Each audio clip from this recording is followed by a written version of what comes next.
What's up, everyone? It's Sarah from the Sports Interaction Studio, and I'm joined with a dear friend, the Persian persuasion, if you will, Arash Madani. It's so nice to see you. So nice to see you, What's man. up? It's been a minute. Fresh out of Baltimore? Fresh out of Baltimore en route to Vegas. So How excited are you?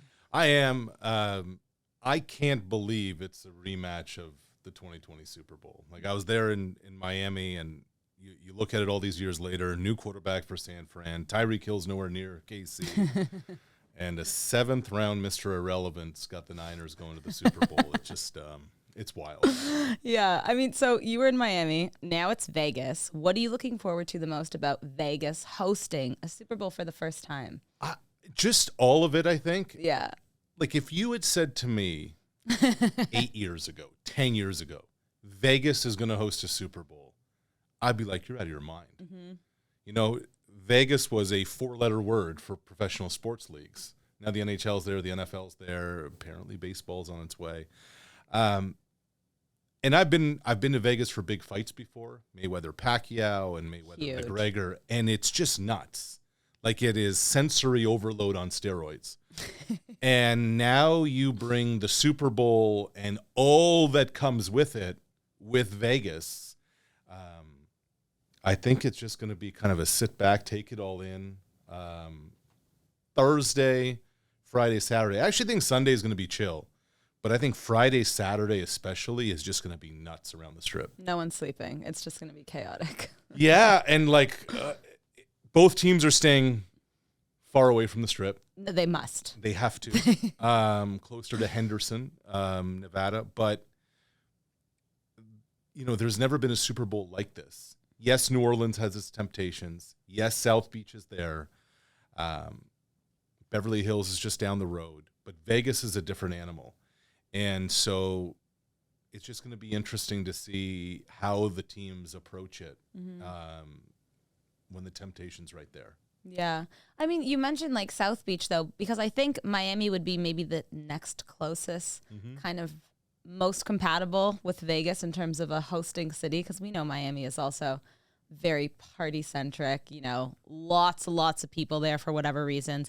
But yeah, Vegas is completely like a level above it. Yeah. And look, the message always is to players, you got the rest of your life to party. You got the entire winter to party, right? Yep. Like, you won't understand how great it is to party with a ring on your finger if you win it. It's so much better than if you lose it. So, you know, everyone talks about distractions. There's distractions every day, everywhere. But I just think temptations are just a little bit different. For sure. In Vegas, what are you looking forward to the most, let's say? Because you're going to be there all weekend long. Besides, you know, of course, the Super Bowl. What do you think is going to be the most interesting about it being there? I honestly don't know, Sarah. Like, I'm being straight with you. Like, it's never been there. I think that what's going to be most interesting is that so many brands, so many activations, so many things are going to be all in because it's the first one in Vegas.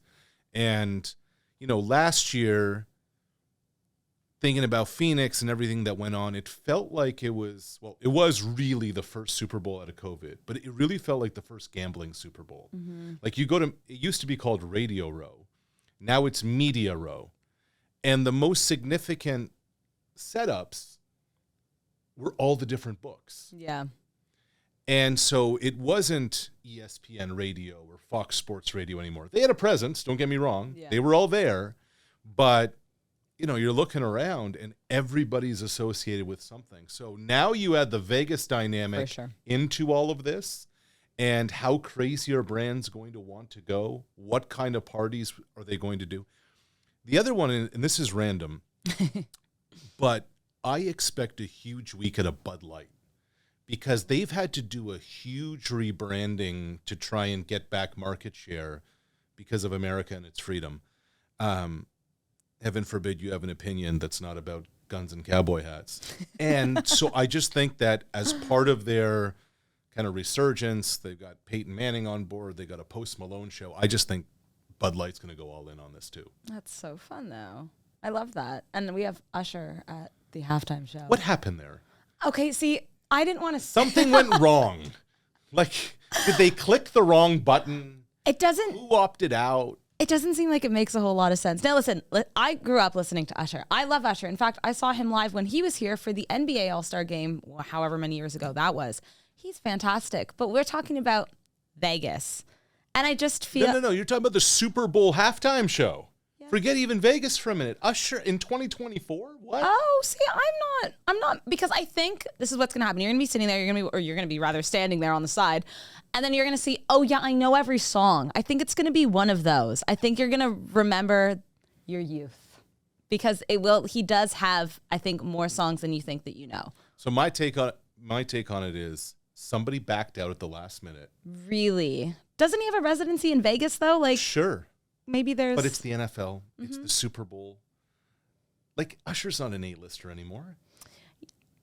But he brings back the memories. Like, I don't know. His nostalgia. Yeah. You're going to hear confessions. It's going to be a good time. He's probably going to bring someone out. Who do you think? I don't know. Like, maybe Lil Jon for you. No one's going to care. I don't know. I can't really, like... I mean, any R&B artist would be great with him, but obviously there's rumors about Taylor Swift, which haunt me, truly. Like, the whole Super Bowl is now revolving around her. There's no chance she's going on that stage. There's a 0% chance, I can tell you right now. She's going to be jet-lagged AF.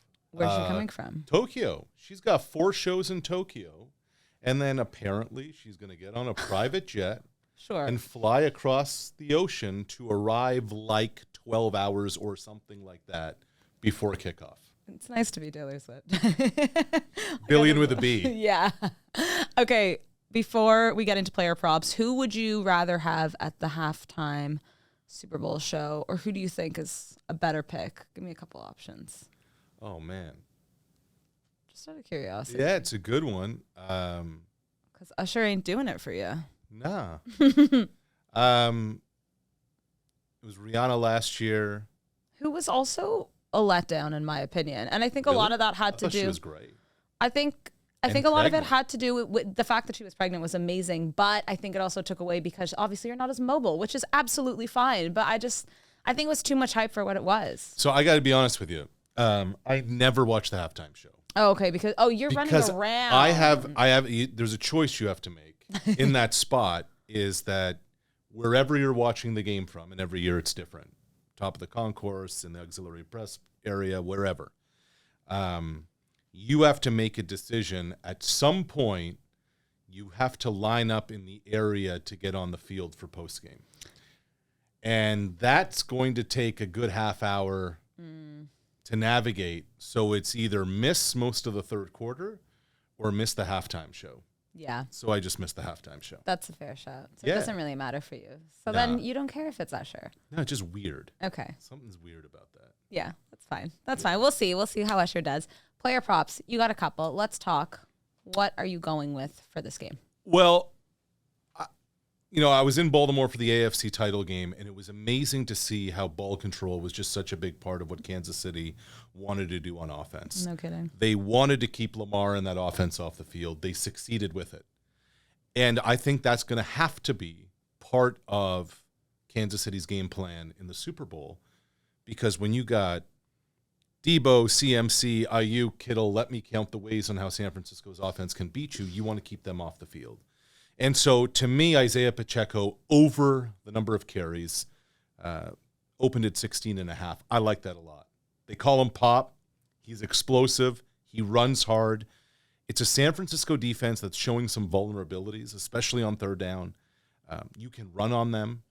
So, I look at Kansas City, and this is a wild one, Sarah.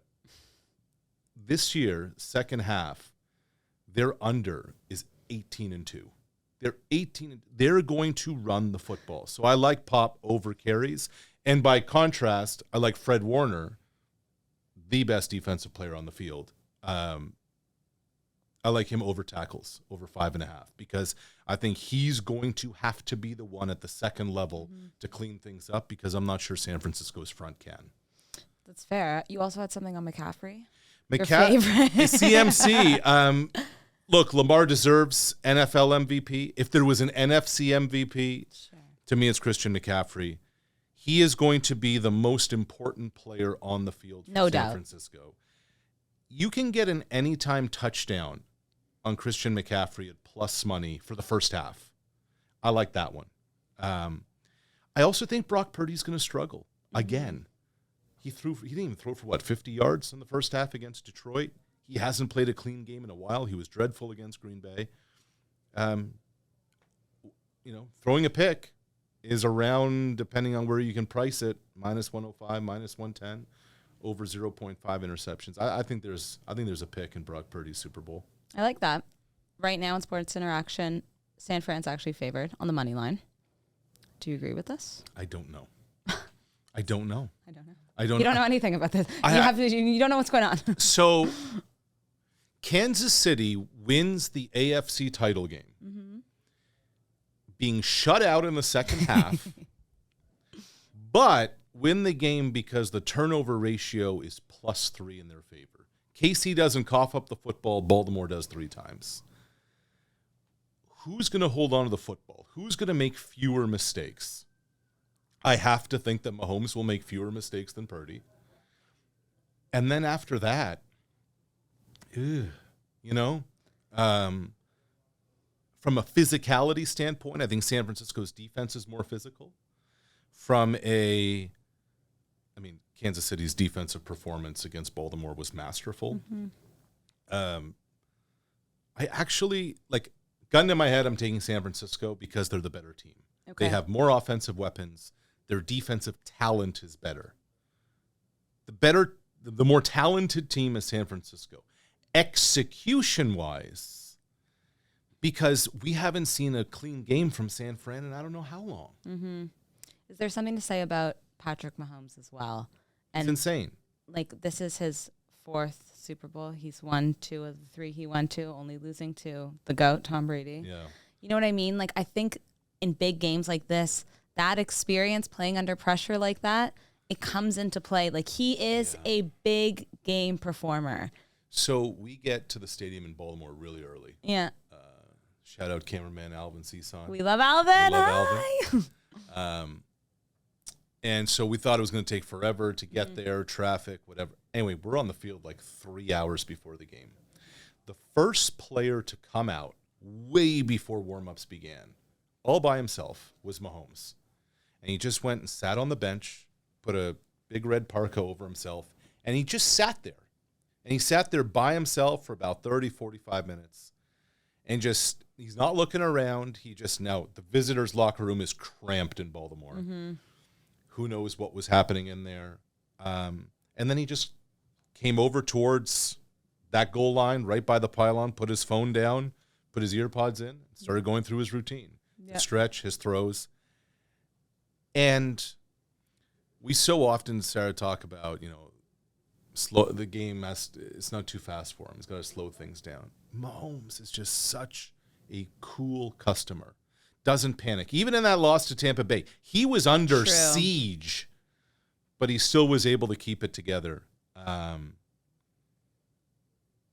Obviously, there's recency bias, but we have not seen a quarterback like Patrick Mahomes perform in the playoffs with his kind of skill set ever. Yeah, he's different. He's different. Look, Randall Cunningham was something, and Michael Vick was something. And Josh Allen is something, but none of them are January and February performers.